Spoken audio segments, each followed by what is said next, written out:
우리가 의로운 존재는 참 하나님을 알고 그리스도 안에서 나타난 생명을 아는 것을 의미하는 것입니다. 요한복음 17장 3절에 보면 영생은 곧 유일하신 참 하나님과 그의 보내신 자 예수 그리스도를 아는 것이니이다. 이렇게 말씀하고 있어요. 아멘. 영생이 무엇이죠? 예수님께서 정의해 주신 영생, 그것은 유일하신 참 하나님과 그의 보내신 자 예수 그리스도를 아는 것이니이다. 이렇게 정의를 내린 것입니다. 아멘. 자, 영생의 의미가 뭐죠? 유일하신 참 하나님을 아는 것. 자, 성경을 우리가 자세히 봐야 돼요. 영생은 곧 유일하신 참 하나님. 유일하신 참 하나님. 이것은 곧 참되시고 오직 한 분이신 하나님을 말하는 거예요. 참되시고 오직 유일하신 한 분이신 하나님. 왜냐하면 종교다원주의가 출현하면서 개신교를 가리켜서 많은 것들 중에 하나다. 너희도 많은 것들 중에 하나, 많은 신들 중에 하나를 섬기는 것이다. 이렇게 주장하고 나서지 않습니까? 이것은 이교의 그 다신론적인 그런 신관을 말하는 것이죠. 우리가 이교도라고 하는 것은 기독교 외에 다른 종교를 가진 이들을 가리켜서 우리가 이교도다 이렇게 말하지 않습니까? 이교도의 그 신과는요, 신은 다양하다는 거예요. 이게 서로를 인정해 주자는 것이죠. 이 종교다원주의가 출현하면서, 야, 내 개신교에만 개신교에서 주장하는 여호와 하나님만 믿어서 구원을 받는 것이 아니라 타 종교에도 다 신이 있지 않느냐. 그러므로 너희들이 믿는 신도 많은 신들 중에 하나일 뿐이야. 이렇게 주장하고 나서는 것이죠. 그래서 성경은 예수님께서는 분명히 말씀하신 거예요. 영생은 곧 유일하신 참 하나님과 유일신, 바로 참되시고 오직 한 분이신 하나님을 말씀하고, 그래서 참 하나님이라고 말씀하고 있는 것이죠. 그의 보내신 자 예수 그리스도를 아는 것이니이다 라고 했을 때, 예수 그리스도를 안다. 예수님의 무엇을 안다는 것이죠? 그분의 인성과 신성을 알아야 된다는 것입니다. 우리가 예수님을 안다. 예수님이 우리와 다른 것은 무엇이죠? 예수님은 인성뿐만 아니라 신성을 갖고 계신 분이에요. 그래서 예수님께서 이 땅에 육체로 계실 때도 신성의 모든 충만이 육체로 거하셨다 이렇게 말씀하고 있는 것이죠. 예수님을 안다는 것, 예수 그리스도를 안다는 것은 그분의 인성과 신성을 우리가 체험을 통해서 알아가는 것을 말하는 것입니다. 우리 삶 속에서 매일매일 같이 우리는 예수님의 인성 그리고 예수님의 신성을 우리는 경험해야 되는 것이죠. 아멘. 그래야 우리의 믿음이 굳건하게 세워지게 되는 것입니다.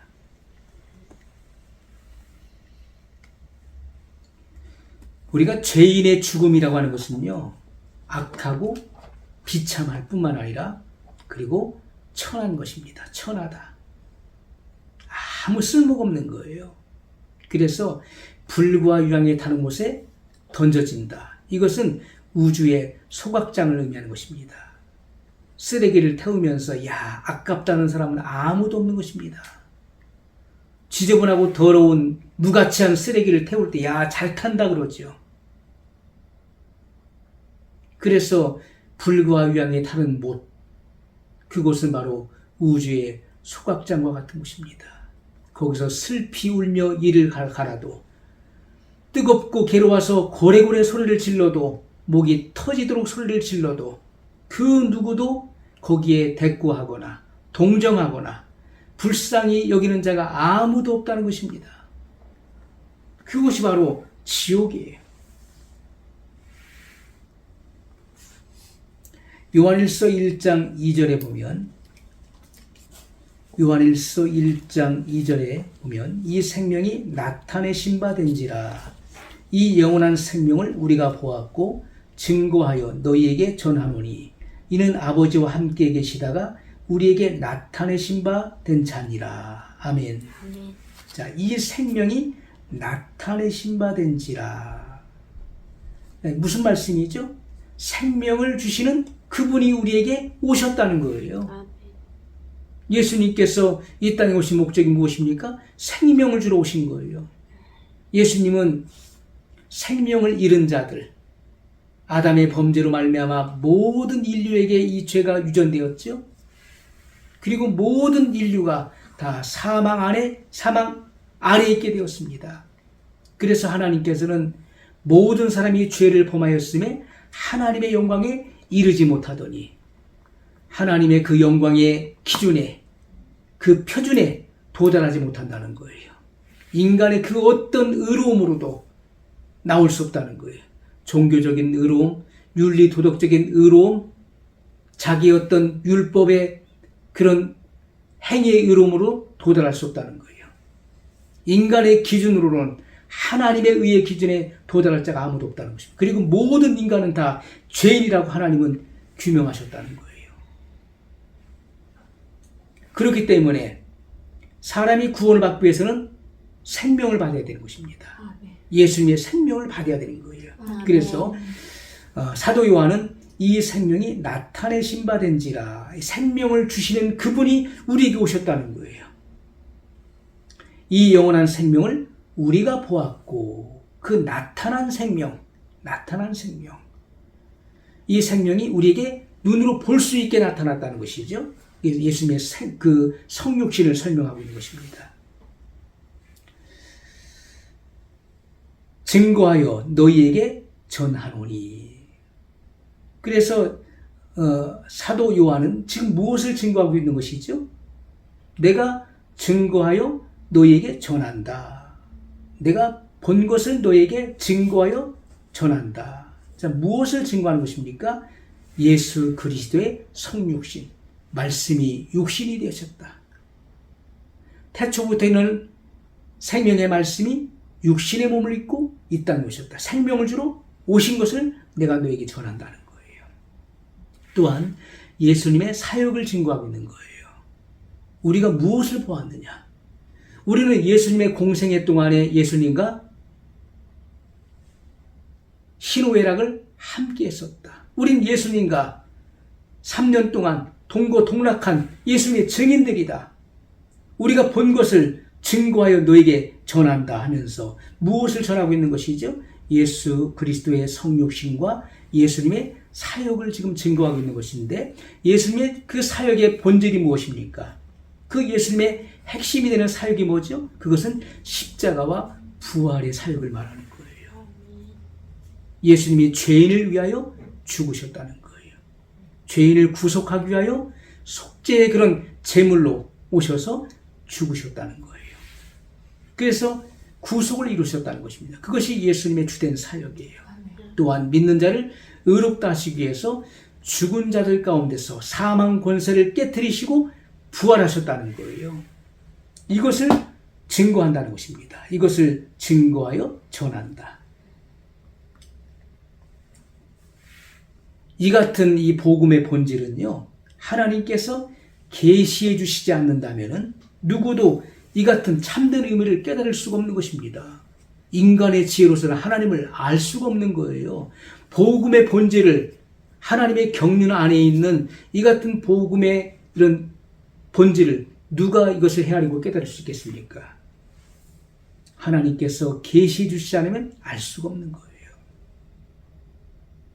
예수님께서 가이사라 빌립보에서 너희는 나를 누구라 하느냐라고 했을 때 시몬 베드로가 무엇을 고백합니까? 주는 그리스도시요 살아계신 하나님의 아들이시니. 예수님께서 바요나 시몬아 내가 복이 있다. 바요나 뭐죠? 요나의 아들. 그 요나는 바로 요한을 말하는 거예요. 요한의 아들, 이렇게 바요나 요한의 아들. 이것은 바로 과거에 시몬 베드로가 예수님의 제자가 되기 전에 그는 세례 요한의 그런 수제자, 세례 요한의 그러한 영적인 아들과 같은 존재였다는 것입니다. 그래서 요한의 아들 시몬아, 내가 복이 있다. 이것을 내게 알게 한 이는 혈육이 아니다. 사람이 이것을 알게 한 것이 아니라는 거예요. 하늘에 계신 너희 아버지께서 이 같은 것을 너에게 계시해 주신 것이다. 아멘. 그래서 예수님이 누구신지를 알게 된 것이지, 그걸 고백하게 된 것입니다. 그러므로 우리가 복음의 본질을 깨닫는 것은 혈육이 아니에요. 사람이 알게 하는 것이 아닙니다. 이것은 하나님께서 계시해 주시지 않는 이상 그 누구도 알 수가 없는 거예요. 하나님이 누군지 어떻게 압니까? 전적으로 타락하고 부패한 인간이 어떻게 알 수 있습니까? 안 되는 것이죠. 하나님께서 계시해 주실 때, 성령의 빛으로 우리에게 조명해 주실 때 비로소 이 복음의 진리를 이해하고 깨닫게 된 것이죠. 아멘. 이는 아버지와 함께 계시다가 우리에게 나타내신 바 된 자니라.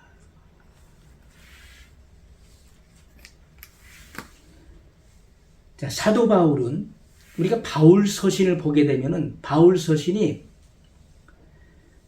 우리가 신약성경 27권 중에서 히브리서까지 포함한다면은 히브리서를 그 작자 미상으로 이렇게 나타나 있어요.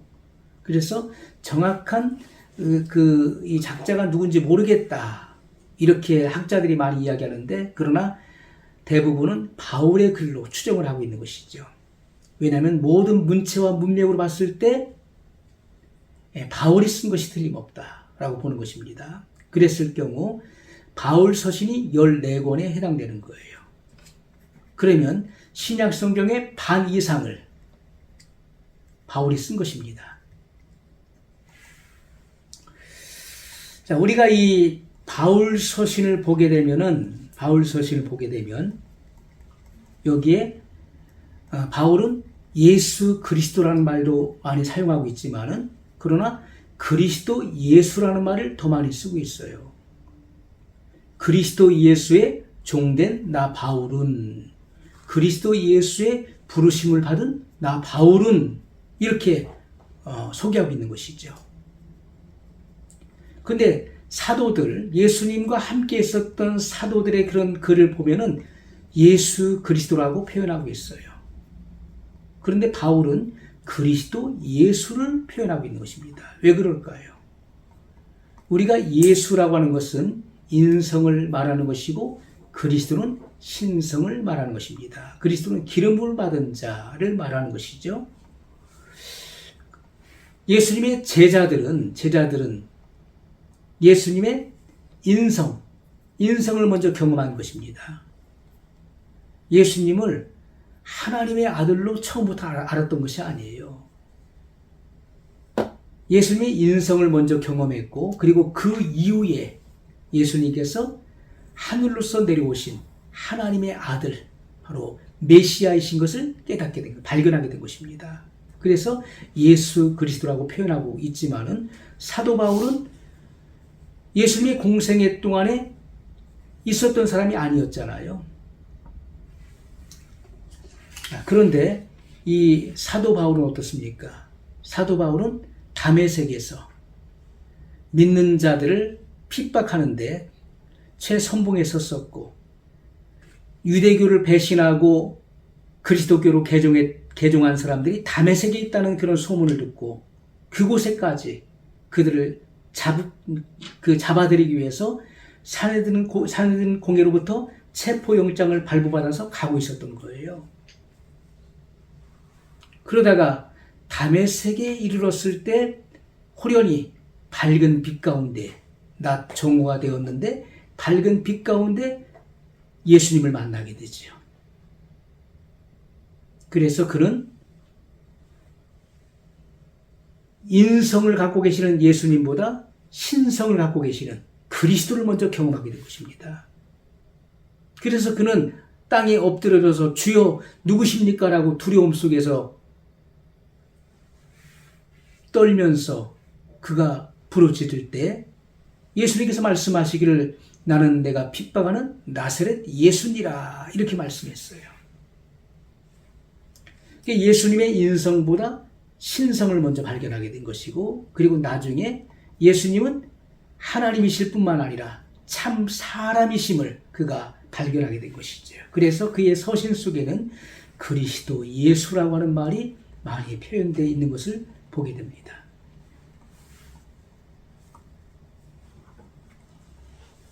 계시록 21장 8절에 보면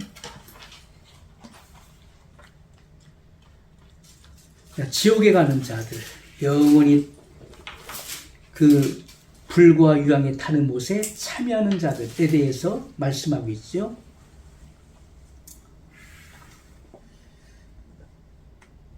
그러나 두려워하는 자들과 믿지 아니하는 자들과 흉악한 자들과 살인자들과 행음자들과 술객들과 우상 숭배자들과 모든 거짓말하는 자들은 불과 유황으로 타는 못에 참여하리니 이것이 둘째 사망이라.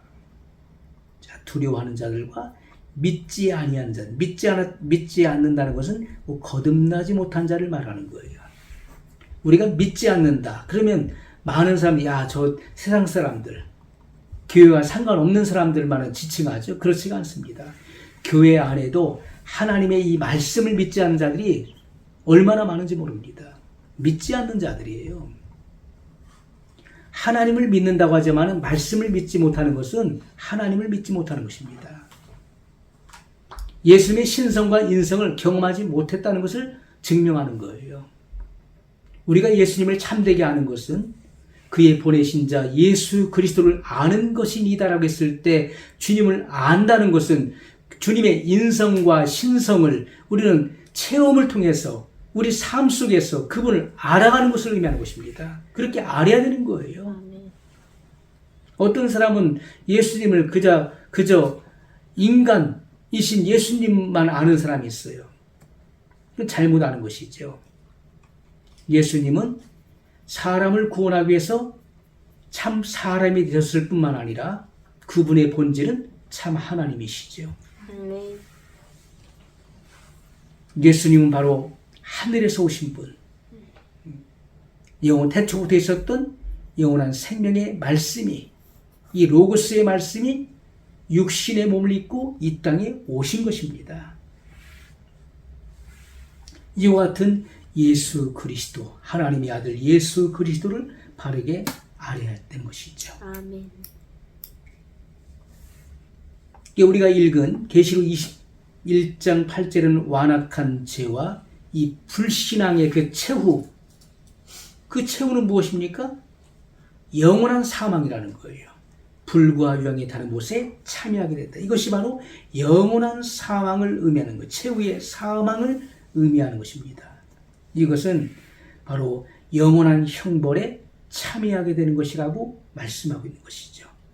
불과 유황에 타는 못, 불과 유황에 타는 불못을 말하는 것인데 이것은 호수와 같은 것을 말하는 호수. 영혼육이 영원히 타게 된 것입니다. 영혼이 들어가는 게 아니에요. 음부는 영혼이 들어가는 것이에요. 영혼이. 사람이 죽으면 어떻습니까? 육체는 땅에 들어가거나 또는 화장을 시키잖아요. 하지만 영혼은 살아서 음부에 처해지게 되는 것이죠. 불신자들은 음부에 들어가는 거예요. 영혼을 가둬놓는 장소를 말하는 거예요. 하지만 그 음부에 있던 자들이 어디로 옮겨집니까? 백보자 심판을 받고 그 육체가 부활해서 영혼육이 합체되는 것이죠. 그 백보자 심판을 받는 것입니다. 그리고 나서 그 죄의 경중에 따라서 불과 유황에 타는 곳에 참여하게 된다라고 말씀하고 있는 거예요. 그래서 이 불과 유황에 타는 곳은 최후의 형벌을 받는 것. 완악한 죄인과 이 불신앙의 최후를 말씀하고 있는 거예요. 그것은 영혼육이 살아서 영원히 타게 된다는 것입니다. 그것이 바로 둘째 사망이에요.